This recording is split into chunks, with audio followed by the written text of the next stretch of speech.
بسم الله الرحمن الرحيم. السلام عليكم ورحمة الله وبركاته. إن الحمد لله نحمده ونستعينه ونستغفره ونستهديه، والصلاة والسلام على سيد المرسلين محمد وآله وصحبه أجمعين، أما بعد. حاضرین و ناظرین، یہ درس نمبر 2360 ہے اور آج سورۃ البینہ مکیہ کی ابتدائی 5 آیتوں کی تلاوت اور تشریح کی جائے گی۔ اعوذ باللہ من الشیطان الرجیم، بسم اللہ الرحمن الرحیم۔ لم يكن الذين كفروا من أهل الكتاب والمشركين منفكين حتى تأتيهم البينة، رسول من الله يتلو صحفا مطهرة فيها كتب قيمة وما تفرق الذين أوتوا الكتاب إلا من بعد ما جاءتهم البينة وما أمروا إلا ليعبدوا الله مخلصين له الدين حنفاء ويقيموا الصلاة ويؤتوا الزكاة وذلك دين القيمة صدق اللہ العظیم۔ لفظی ترجمہ یوں ہے، لم یکن الذین، وہ لوگ نہیں تھے جنہوں نے کفروا، کفر کیا، من اہل الکتاب، اہل کتاب میں سے، والمشرکین، اور مشرکین میں سے، منفکین، رکنے والے، حتیٰ یہاں تک کہ تأتیہم، آئے ان کے پاس، البینہ، واضح دلیل،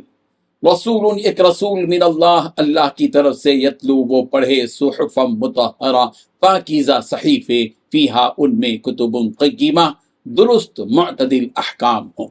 وما تفرق الذین، اور متفرق نہیں ہوئے وہ لوگ جو اوت الکتابہ، کتاب دیے گئے، الا من بعد، مگر بعد اس کے کہ ما جاءتہم، کہ آئی ان کے پاس، البینہ، واضح دلیل،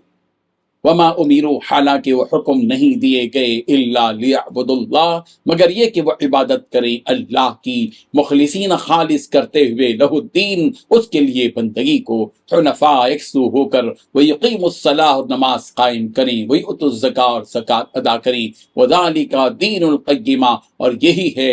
دین سیدھی۔ ترجمہ یوں ہے، جو لوگ کافر ہیں یعنی اہل کتاب اور مشرک، وہ کفر سے باز آنے والے نہ تھے جب تک کہ ان کے پاس کھلی دلیل نہ آتی، یعنی اللہ کے پیغمبر جو پاک اوراق پڑھتے ہیں جن میں مستحکم آیتیں لکھی ہوئی ہیں، اور اہل کتاب جو متفرق و مختلف ہوئے ہیں تو دلیل واضح ہو جانے کے بعد ہوئے، اور ان کو حکم تو یہی ہوا تھا کہ اخلاص کے ساتھ اللہ کی عبادت کریں اور یکسو ہو کر اور نماز پڑھیں اور زکوٰۃ دیں، اور سچا دین یہی ہے۔ ان 5 آیتوں میں 6 باتیں بیان کی گئی ہیں۔ پہلی بات، مشرکین اور اہل کتاب میں سے جو لوگ کافر، وہ اس وقت تک باز آنے والے نہیں تھے جب تک کہ ان کے پاس روشن دلیل نہ آتی۔ دوسری بات یہ کہ اللہ کے رسول جو انہیں پاک صحیفے پڑھ کر سنائے جن میں سیدھی سچی تحریریں لکھی ہوں۔ تیسری بات، جو اہل کتاب تھے انہوں نے الگ راستہ اس کے بعد ہی اختیار کیا جب ان کے پاس روشن دلیل آ چکی تھی۔ چوتھی بات، انہیں تو بس یہی حکم دیا گیا تھا کہ وہ اللہ کی عبادت اس طرح کریں کہ بندگی کو بالکل یکسو ہو کر اسی کے لیے خالص رکھیں۔ پانچویں بات، نماز قائم کریں، زکوٰۃ ادا کریں۔ چھٹی بات، یہی سیدھی سچی امت کا دین ہے۔ بزرگان محترم، بعض اہل کتاب تو وہ تھے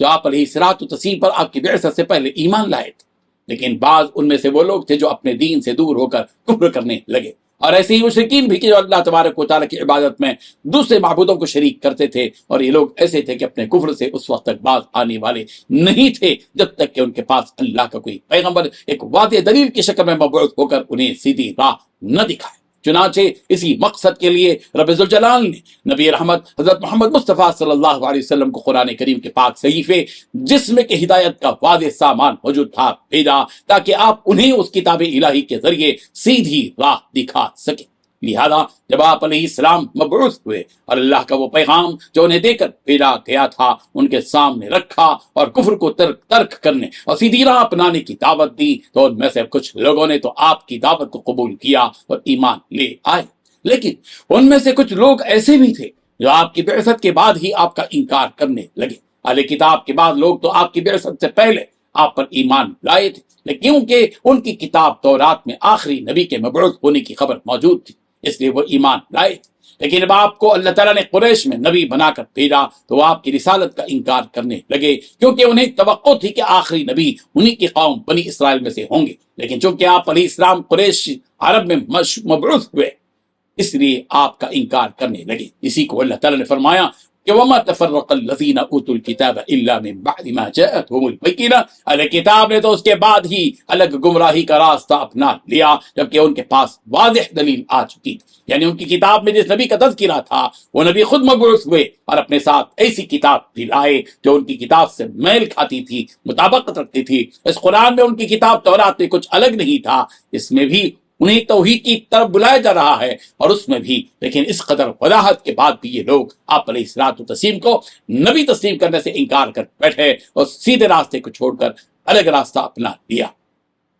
سورہ شورى کی آیت نمبر 14 میں بھی اس بات کو بیان کیا گیا، وَمَا تَفَرَّقُوا إِلَّا مِن بَعْدِ مَا جَاءَهُمُ الْعِلْمُ بَغْيًا بَيْنَهُمْ، لوگوں نے آپسی عداوتوں کی وجہ سے دین میں جو تفرقہ ڈالا وہ اس کے بعد ہی ڈالا جب ان کے پاس یقینی علم آ چکا تھا۔ اللہ تعالیٰ بیان فرما رہے ہیں کہ ان کافروں کے چاہے وہ اہل کتاب ہوں یا مشرکین اس دین کو چھوڑنے کی کیا وجہ، حالانکہ انہیں تو اس کتاب میں اچھی باتوں کا ہی حکم دیا جا رہا ہے اور وہی احکام دیے جا رہے ہیں جو انہیں ان کی کتابوں میں دیے گئے تھے، جیسے کہ ان سے کہا گیا کہ اللہ کو چھوڑ کر کسی اور کی عبادت ہرگز نہ کرنا بلکہ صرف اور صرف اسی کی عبادت کرنا، اور ایک نماز قائم کرے اور زکوٰۃ ادا کرے وغیرہ۔ یہ وہ احکام جو پچھلی امتوں میں بھی نافذ تھے، اور خدا نہیں ان اہل کتاب کے پاس جو آسمانی کتاب ہے اس میں بھی یہی احکام ملتے ہیں اور یہی بالکل درست اور سیدھا راستہ ہے، تو پھر ان کے جھٹلانے کی اور کیا وجہ ہوگی؟ انہیں معلوم ہونا چاہیے کہ جو کوئی اچھے اور سیدھے راستے کو چھوڑ کر غلط راستہ اپناتا ہے وہ گمراہ ہو جاتا ہے، اور ایسے گمراہوں کو کیا سزا دی جائے گی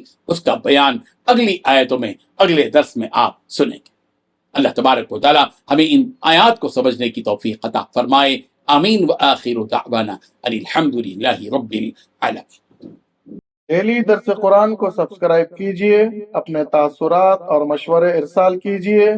اور اپنے متعلقین کا گروپ بنا کر انہیں روزانہ درس قرآن بھیجئے اور اجر و ثواب پائیے۔ جزاکم اللہ خیر۔